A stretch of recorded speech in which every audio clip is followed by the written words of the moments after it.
Pessoal, saudações. Bom dia para quem é de bom dia, boa tarde para quem é de boa tarde, boa noite para quem é de boa noite. Depende muito aí do horário que vocês estão me acompanhando nesta videoaula, né? Pessoal, é o seguinte, nós estamos aqui para poder dar continuidade aos nossos estudos na temática de ciência política, dentro aí da nossa disciplina de ciência política, cidadania e direitos sociais no Brasil, tá? Bem, fazendo aqui uma recapitulação, nós passamos aí por toda uma situação de analisar política e poder, né? Fomos aí para uma situação de uma evolução de pensamento político, vimos aí num primeiro momento filósofos da Grécia Antiga, como da Roma Antiga também, não é? Depois caminhamos mais no tempo e tivemos ali uma evolução do pensamento político, parte 2, já buscando chegar mais um pouco perto aqui, né, se eu puder assim dizer, né, da nossa realidade. Falamos sobre a questão dos elementos que constituem o Estado. E hoje, pessoal, nós falaremos sobre a seguinte temática, que eu já coloco para vocês aqui agora. 3, 2, 1, vamos ver aqui. A questão do governo e de compreender no governo, não é? E aí, lembrando mais uma vez sobre a questão de política e poder, né? E a questão aí do poder chegando, não é, aí à realidade por meio, sendo instrumentalizado por algumas situações, dentre elas a questão do governo. E aí, o que nos interessa agora é compreender três vertentes em relação ao governo, tá? Formas, sistemas e regimes. Com isso, a gente consegue ter uma ideia mais ampla sobre toda a questão do governo para com a política e da política para com o poder, tá certo? Então, aqui nós temos, como eu disse para vocês no primeiro momento, né, no que tange a formas. Formas, como eu coloquei para vocês, temos monarquia e temos república. Bora verificar cada uma delas agora, tá? Olha só quem voltou, né? Tava com saudade da gente. E a gente dele, né? Aqui na nossa disciplina não tem como deixar Aristóteles somente em uma aula. Eu trago para vocês aqui agora, né, como que Aristóteles ele verificava num primeiro momento, né, o que a gente está buscando agora, né, olha só, voltando aqui um pouquinho para poder mostrar para vocês, a questão de forma de governo, não é, sistema e regime. Então, bora tentar entender no primeiro momento aqui essa questão de forma, né, pela visão de Aristóteles. Pessoal, é o seguinte, Aristóteles, ele buscava, de uma certa forma, subdividir aqui em três ramificações, tá? E eu trago aqui agora essa situação do estudo sobre Aristóteles e buscar compreender um pouquinho, né, do que ele traz aí de informações, porque ele já busca tecer aí comentários sobre a monarquia. Então, assim, um dos pontos que vocês vão verificar é o seguinte, que ele sempre vai o quê? Ele vai dizer o seguinte, nós temos aqui uma situação, não é, de um interesse geral e, de um outro lado, interesses que são particulares ou interesses, como último ponto, para uma determinada classe. E aí ele traz o quê? Ele traz o que é ideal, o que realmente aí é algo a ser implantado, o que ele busca considerar como interessante, e de um outro lado, algo que já vem viciado, tá? Então aqui nós estamos buscando tentar compreender, nesse primeiro momento, né, das formas aí de Estado, olha, voltando mais uma vez aqui, perdão, formas de governo, tá? Como estamos falando agora aqui de formas de governo, para nós atualmente, o que é interessante é falarmos sobre monarquia e sobre república. Mas para a gente poder chegar nessa concepção atual, a gente faz aí uma análise sobre situações colocadas por Aristóteles no primeiro momento, que a gente já verificou que teve alteração. Tá? Então, olha só, aqui no que tange, né, a forma de governo, ele coloca o seguinte, nós temos a situação de um governo que é levado por uma única pessoa, e essa pessoa ela tem por finalidade, né, o interesse geral de ser, então, da monarquia. Todavia, né, se essa única pessoa busca colocar em prática, né, ali situações para proveito próprio, não falamos mais em monarquia, falamos em tirania. Depois ele diz o seguinte: nós podemos ter também uma situação de uma forma de governo, né, aí, colocada em prática por uma minoria. E aí nós damos o nome de aristocracia. Mais uma vez, toda uma questão aí de ter por finalidade o interesse geral. Todavia, se essa minoria busca colocar em prática interesses próprios, não damos o nome de aristocracia, damos o nome de oligarquia. Por fim, Aristóteles coloca a seguinte situação: temos a figura da politeia, né? A politeia é o quê? É uma situação de uma forma de governo para interesse geral, tá? É uma questão realmente aí de verificarmos a participação popular, mas com interesse geral para várias vertentes, tá certo? Se caso nós temos essa mesma situação da participação de pessoas, mas não com um interesse geral amplo, né, mas em benefício dos mais necessitados, ele diz que a gente sai da politeia e a gente caminha para a democracia, mas aqui ele coloca a democracia sob uma visão impura dessa própria situação da vontade, né, das pessoas ou da maioria.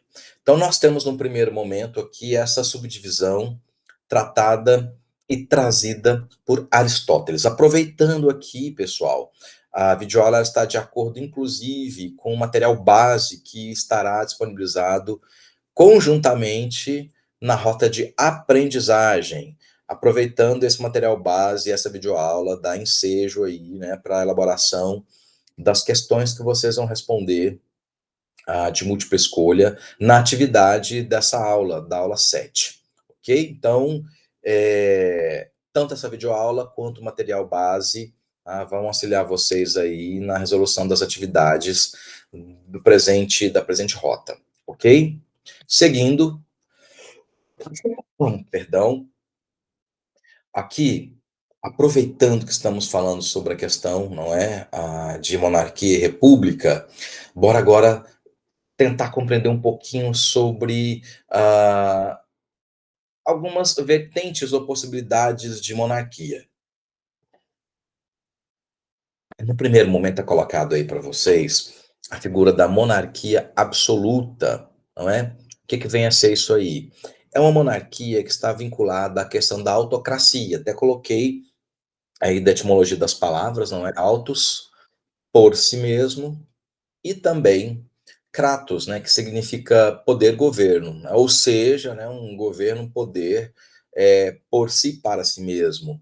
E aqui neste caso, pessoal, uma das situações que eu coloco para vocês que é interessante, não é que para o monarca ele é agraciado, se assim puder dizer, pela autocracia, no que tange a poderes que são absolutos e totais. Nós não temos uma questão de delegação de poderes, como estudamos, não é?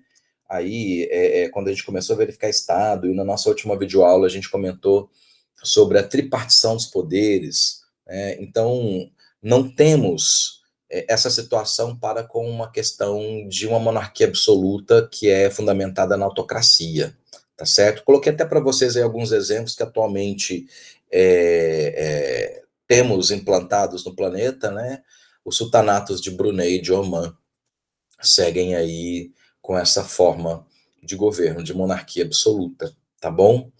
E nós também temos a figura da monarquia parlamentar. E sobre a questão do parlamentarismo, aguardemos que ele entre também na nossa aula de hoje e verificaremos das possíveis análises combinatórias, ok? No caso da monarquia parlamentar, o monarca ele é tido por chefe de Estado. Uma das situações que eu já coloco para vocês, verificamos em aulas passadas, uma vez ou outra, mas aqui eu trago novamente, né, da diferença do chefe de Estado para chefe de governo. Isso é um ponto que vai entrar muito para a gente na aula de hoje, né?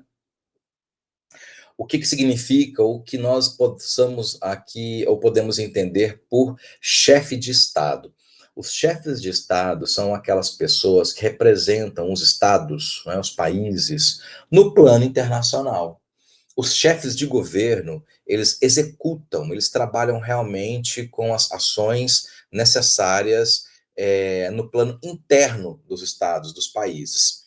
Nós temos situações de estados em que temos na mesma pessoa o chefe de Estado e o chefe de governo, que é o nosso caso. Então, o nosso presidente da República, ele representa internacionalmente o Brasil e ele também governa internamente, tá? E nós temos também situações as quais temos aí chefes de Estado e chefes de governo em pessoas distintas, como é o caso da Inglaterra, tá certo? Então, aqui pelo menos para a gente poder contextualizar, mas enfatizar a figura da monarquia parlamentar, tá certo? Então, aqui, o monarca ele é chefe de Estado, ele não é chefe de governo, ok? Teremos a figura aí de um primeiro-ministro, falaremos sobre isso daqui a pouquinho, tá certo? Bem, enfim, monarquia tratada, falemos um pouco aqui sobre república, né? Respública, ou seja, coisa do povo. A república ela tomou uma força muito grande com a Revolução Francesa.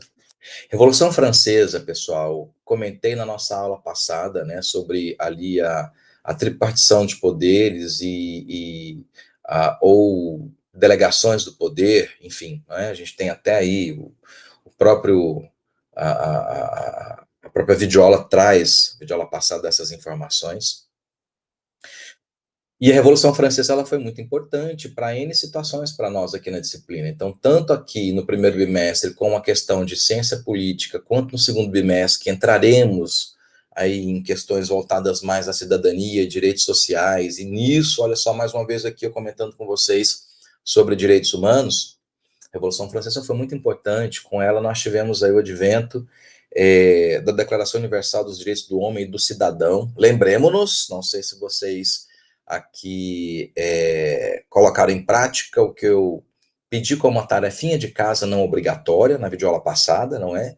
Pesquisar um pouquinho sobre a Declaração Universal, aí, sobre os direitos da mulher e da cidadã, redigida por Olympe de Gouges. E o que aconteceu com Olympe de Gouges? Né? Verifiquem, é interessante. Na nossa revisão, eu trato do assunto com vocês, para tirar aqui, né, o suspense, ok? E olha só, república ela é muito importante e traz algumas situações para participação popular. Olha o segundo ponto. O segundo ponto, ele diz para a gente o seguinte, olha, nós temos a questão do direito ao voto, né? A gente trabalha o que nós chamamos de eletividade, é dado às pessoas a possibilidade da participação, né, em toda uma questão aí de um sistema eleitoral, tá?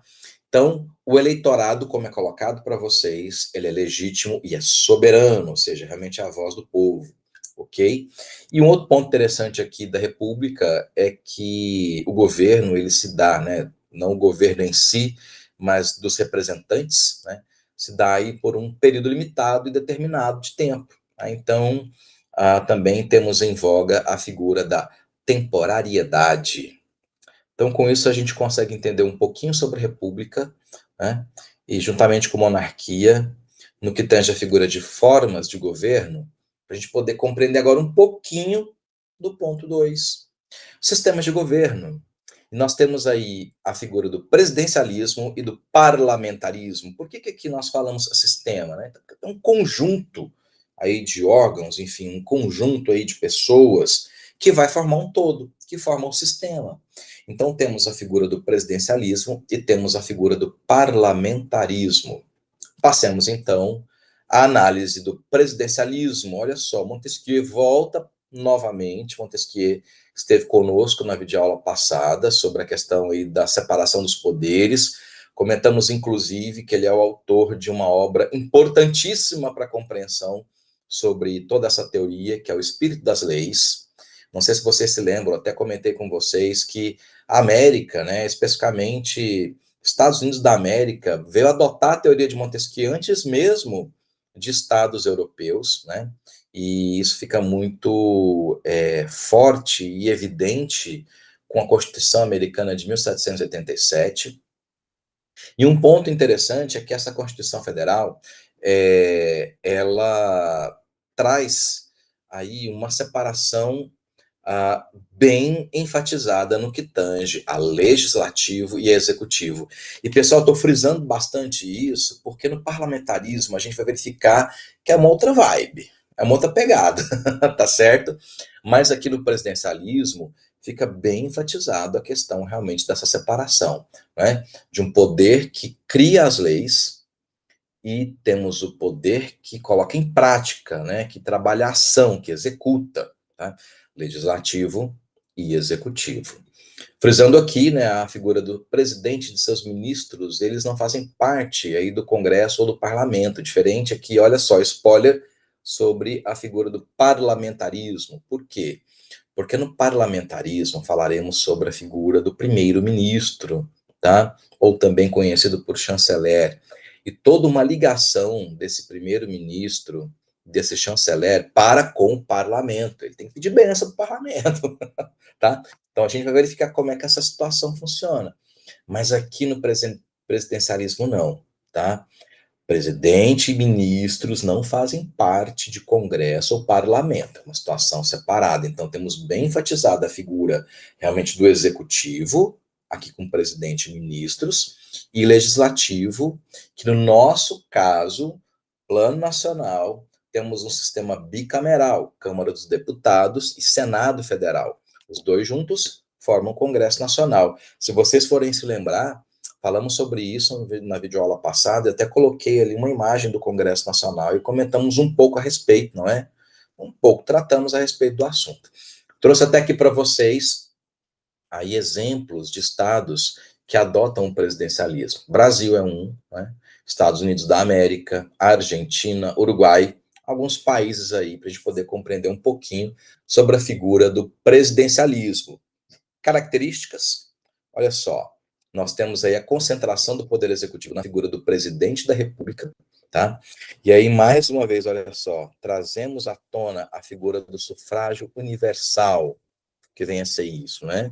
É a questão da eleição. Então, o presidente da República, tá? Ele vai ser eleito e ele é legitimado pelo povo. Então, mais uma vez, olha só, a questão do povo aí como detentor, né, do poder soberano, né, de toda essa situação colocada em prática aí pelo sistema presidencialista, ok? Temos o mandato, então significa que tem a priori, a princípio, um prazo para começar e um prazo para terminar. No nosso caso, temos possibilidade de reeleição, né, por uma vez, né? E o presidente da República ele pode ser destituído somente o quê? Por meio aí de um processo de impeachment. E esse processo de impeachment ele acontece considerando aí a ocorrência, a prática de crimes de responsabilidade, está previsto na Constituição Federal, ok? Então, com base nessa situação, nós podemos ter o quê? Nós temos aí a possibilidade de destituição do presidente da República. Para nós aqui, somente para poder reforçar e frisar o papel dessa separação entre executivo e legislativo, não é? Como eu tinha dito há pouco para vocês, o legislativo ele é fundamentado na figura de um sistema bicameral. Então temos o Senado, a representação do Estado, Câmara dos Deputados, representação do povo, para junto pensar aí, né, toda uma questão que a princípio temos como atividade e função precípua, né, principal do legislativo, a questão aí da criação das leis, ok? Perdão. Sigamos aqui. Aí temos o parlamentarismo. Pessoal, é o seguinte, sobre a figura do parlamento, olha só, pensarmos aqui nessa questão do governo, será que realmente quem governa é o parlamento? Olha só, o parlamento, então, ele é um conjunto aí de pessoas que, dentre outras situações, trabalha para com a questão do legislativo, não é, da criação das leis, mas ele também faz o quê? Ele indica o primeiro-ministro, né, como foi colocado aí para vocês. O primeiro-ministro, ele também pode ser chamado de presidente de governo e também pode ser chamado de chanceler. Eu acredito que vocês devam já ter escutado em noticiários, ter acompanhado, não é? E mais a designação de primeiro-ministro ou também de chanceler, não é? Então, o que acontece? O parlamento, ele indica, né, na verdade, nós temos uma eleição do primeiro-ministro e uma indicação dos ministros que vão acompanhar o primeiro-ministro, que formam ali o gabinete do primeiro-ministro, ok? Então, O primeiro-ministro, ou chanceler, ele figura como chefe de governo. Lembra que nós comentamos que nós temos a figura de chefe de Estado, que representa internacionalmente um Estado, e o chefe de governo, que coloca em prática as ações internas que realmente vai gerir o Estado, não é? Então, aqui no parlamentarismo, nós temos a figura do primeiro-ministro ou chanceler como chefe de governo, chefe interno, tá? E aí nós temos os representantes internacionais, no caso da Inglaterra, como comentamos há pouco, atualmente Rei Charles como o chefe de Estado, né? Representando aí a Inglaterra, e não somente a Inglaterra, mas o próprio Reino Unido, tá? Nós temos então aí o que, como eu tinha comentado com vocês, né, que o gabinete do primeiro-ministro é formado então pelo primeiro-ministro ou chanceler, mais os ministros que são indicados. E eles dependem aí de uma confiança do legislativo, tá? E o ministro e seus, perdão, o primeiro-ministro e seus ministros, eles podem ser excluídos, né, aí pelo voto de desconfiança, ou seja, uma análise feita pelo parlamento e algo que é colocado e posto expressamente pelo parlamento, né, e pela situação da não continuidade do primeiro-ministro e seus ministros, né, ou seja, primeiro-ministro e gabinete, tá? Então, aqui mais uma vez, só para poder reforçar e frisar, então no parlamentarismo nós temos a figura do parlamento que elege o primeiro-ministro. E o primeiro-ministro, ele é tido por chefe de governo, e ele tem o auxílio dos seus ministros, das pastas correspondentes, para poder o quê? Organizar. Tá vendo por que a gente fala sistema de governo? Você já tá vendo? Conjunto de pessoas, realmente é uma sistematização. Não tem como ser diferente, né? Então, olha só, pessoal, aqui se a gente puder ir em degraus, né, nós temos a figura da população e ela vai eleger quem? Os legisladores. Os legisladores que compõem o parlamento, eles vão o quê? Eles vão eleger, vão selecionar o primeiro-ministro.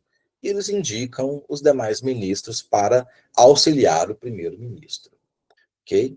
Então, aqui, de acordo com a doutrina, o que a gente verifica? A gente verifica uma tripartição dentro, né, e se puder dizer, uma tripartição de uma vertente. Né? Então, nós temos aí uma questão do eleitorado, ou seja, do povo, não é? E por meio da expressão do povo, nós temos o quê? A eleição do parlamento, ou seja, dos representantes do povo no parlamento, e por sua vez o parlamento ele vai eleger o chefe de governo, que é o primeiro-ministro ou chanceler, que vai realmente colocar em prática questões internas nesse sistema de governo, tá bom? E nós temos o quê? Uma relação bem estreita entre governo e parlamento. Eu acredito aí que todos que já acompanharam ou já verificaram noticiários ou até mesmo filmes que tratam sobre a figura do poder ali no Reino Unido já conseguiu compreender, né, o quão realmente é forte essa situação aí da relação de parlamento e primeiro-ministro. Coloquei para vocês aí alguns exemplos de países que seguem a questão do parlamentarismo como sistema: Inglaterra, Japão e também Austrália, tá? Bem, enfim, no que tange a figura de regimes, temos aqui regime democrático, regime autocrático, que é o autoritário, e nós temos o regime totalitário, ok? Aqui a terceira vertente que estamos estudando, eu acabei de ver que tem um número 2, teria que ser o número 3. Vai ficar ajustado para vocês ali no material, nos slides em PDF lá na rota, tá certo? Então aqui, olha só, bora falar um pouquinho sobre a questão do regime democrático. Acredito que todos e todas que estão aqui acompanhando já têm por base ideia o que vem a ser a figura do regime democrático, não é? Até coloquei como primeiro ponto aí que o regime democrático, ele respeita direitos civis e políticos. Pessoal, bora voltar um pouquinho lá na nossa primeira aula, tá? Primeira, segunda aula, mas eu me lembro que quando nós passamos juntos o plano de ensino do semestre, eu comentei com vocês rapidamente, não é? Aí eu digo rapidamente porque falamos sobre todos os pontos que estão aí para serem analisados, estudados com vocês no decorrer de 2025-2, né, aqui nesse semestre nós estamos. A gente tem aqui uma situação de uma expressão interessante, direitos civis e políticos. Pessoal, nós temos o que nós chamamos, e vai aparecer em próximas telas, os direitos fundamentais. Os direitos fundamentais, para quem tiver curiosidade, quiser verificar, dê uma olhadinha na Constituição Federal, artigo 5º e seus mais de 70 incisos. Cada inciso que está lá, cada algarismo romano que está lá, ele vai trazer um direito que é tido por fundamental. O que, que significa isso? Pessoal, é algo que é básico para a gente, não tem como a gente deixar de lado, tá? E eu estou aqui colocando essa situação porque os direitos civis e políticos estão muito atrelados à figura dos direitos fundamentais. São direitos de aplicabilidade imediata. É uma situação de você o quê? Ter o direito de ir e vir, ter um direito de ser respeitado no que tange a sua essência, né? Uma questão de a liberdade de pensamento e crença, a situação de propriedade, porque essencialmente todo ser humano precisa de um lugar para se abrigar, não é? Temos aí, então, os tidos direitos civis e políticos. O regime democrático, ele respeita bastante esses direitos, não é? Como outros pontos que eu coloquei para vocês. Pluripartidarismo, liberdade de imprensa, não é? E quando a gente fala sobre liberdade de imprensa, abre margem para discussão sobre a figura da censura, não é? E toda uma questão mais aberta e até mesmo de direito à informação, mas também direito aí a respeito para com situações tidas como sensíveis ou dados sensíveis de cada um de nós, né? Então, quem tem mais curiosidade para poder verificar essa situação, aqui eu já faço uma correlação com a Lei Geral de Proteção de Dados, LGPD, tá bom? Traz aí, de uma certa forma, uma conexão. Temos também, em regimes democráticos, um respeito para a contemporaneidade e alternância de representantes no governo, né? Temos a possibilidade de fiscalização de todos os atos aí do governo, e temos a possibilidade, inclusive, de iniciativa popular para com elaboração de leis, né? Nós não vamos encontrar isso na questão do autoritarismo e do totalitarismo, né? Então, realmente, o regime democrático traz para a gente dessas possibilidades. Eu trouxe para vocês aí nessa tela, né, e para poder reforçar que a cidadania ela é muito enfatizada, defendida em questões do regime democrático, e tem uma expressãozinha aí que é Estado de Direito. Pessoal, o que vem a ser Estado de Direito? Estado de Direito é muito respeitado em regimes democráticos, tá? Estado de Direito vem a ser o quê? Vem a ser uma compreensão de que toda a questão do direito, né, toda a questão aí das regras normativas, leis que são postas, elas são colocadas em prática visando trazer o quê? Uma relação obrigacional não somente para as pessoas, para os cidadãos, mas para o poder também. Então, os entes federativos, eles são o quê? Obrigados a seguir o que está colocado na lei. Então, a lei é para todos. Eu coloquei até para vocês um exemplo, para a gente poder compreender melhorzinho um pouquinho sobre a expressão Estado de Direito. É o que nós temos lá no artigo 225, no cabeçalho dele. Artigo 225 de onde, Gustavo? Artigo 225 da Constituição Federal. O artigo 225, para quem tiver curiosidade, até vou colocar de novo a Constituição Federal ali como uma leitura complementar para a aula de hoje. Mas a Constituição Federal, ela traz aí N assuntos, não é? Como eu já coloquei para vocês, nós temos 250 artigos da Constituição Federal. O artigo 225 é o artigo que cuida do meio ambiente. Olha só o que o cabeçalho do 225 diz, e eu até deixei aqui grifado em amarelo para vocês, para a gente verificar aqui, olha, não é somente uma questão de imposição para pessoas, né, naturais, ou seja, cidadãos, cidadãs, mas até mesmo para o poder público. Olha aí o que diz o cabeçalho do artigo 225. Todos têm direito ao meio ambiente ecologicamente equilibrado, bem de uso comum do povo e essencial à sadia qualidade de vida, impondo-se ao poder público e à coletividade o dever de defendê-lo e preservá-lo para as presentes e futuras gerações. Ou seja, essa cobrança, essa obrigação não é somente para a coletividade, é também para o poder público.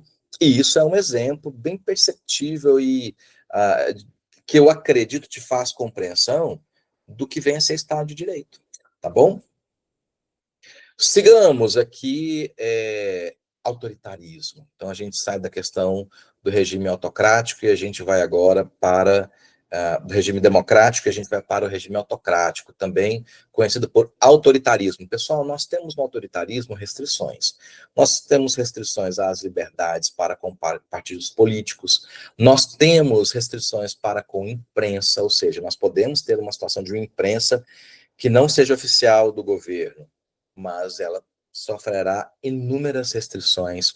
Nós teremos restrições a direitos e garantias fundamentais, né? Aí eu comentei muito com vocês há pouco sobre os direitos civis e políticos, não é? E temos aí toda uma questão de censura e vigilância para com a coletividade, para com a sociedade, ou seja, nós não temos essa liberdade que o regime democrático traz para a gente, né? Nós temos aí um cerceamento, né, de direitos muito, muito forte no autoritarismo, tá? E no totalitarismo, para poder fechar aqui toda a nossa a conversa a respeito aí sobre dessas variáveis no que tange a figura do governo, não é? A gente tem realmente ali uma ideologia que ela é oficial, ou seja, nós não temos a possibilidade de abertura de pessoas colocarem em prática ou exporem aí o que pensam sobre determinada situação, inclusive sobre a questão da vida política, não é? Mais uma vez aqui muito enfatizada a figura das restrições para direitos civis e políticos e direitos fundamentais, já colocado para vocês, eu acredito que está tudo certo, ok, no que diz respeito ao que vem a significar direitos civis e políticos e fundamentais, mas em caso de dúvidas, por favor, fiquem à vontade, temos o nosso fórum de dúvidas, não é? Então, deixem lá registrado, a dúvida de um pode ser a dúvida de outras pessoas, e a gente deixa lá explicado para vocês. Nós não temos a figura do pluripartidarismo, é o partido único, né? Realmente é o partido aí que está na prática do governo, né? E o governante, ele não tem ali um vínculo com a temporalidade, como colocamos há pouco, inclusive, para com o regime democrático, né? O que vigora é um tempo indeterminado, né? Independentemente da vontade popular. Então, temos aqui situações bem colocadas no que tange a figura do totalitarismo, para quem tiver aí curiosidade, buscar até fazer uma leitura mais aprofundada, tá certo? Verifiquem a obra As Origens do Totalitarismo, de Hannah Arendt, tá? É mais denso, é mais pesado, mas caso alguém tenha curiosidade, fica aqui a dica para vocês, ok? Para a gente poder aqui, de uma certa forma, buscar fechar informações sobre totalitarismo, não é? Nós temos aí um controle sobre a questão da comunicação, a imprensa é oficial, concentração dos meios militares e direção estatal da economia. Deixei até aqui como exemplo para vocês Coreia do Norte, acredito que, mais uma vez, por noticiários, por situações que a gente acompanha, não é? É um exemplo aí que fica bem evidente da prática do totalitarismo em um Estado, ok? Pessoal, acredito que seria isso, né? Com base nessa situação aqui, a gente consegue compreender bem toda essa ramificação aí de formas, sistemas, regimes de governo, tá certo? Teremos aí, como eu disse para vocês, material que vai ser colocado como texto base na rota de aprendizagem, e teremos também aí uma atividade para ser respondida, com base tanto aí no material, no texto, quanto também aqui pela videoaula, ok? Deixo meu abraço aqui mais uma vez com vocês, e a gente vai seguindo, tá certo? Acredito que nosso próximo encontro será síncrono, né? Teremos revisão. Com isso, eu deixo meu abraço para vocês e paro aqui a gravação em 3, 2, 1. Até mais logo.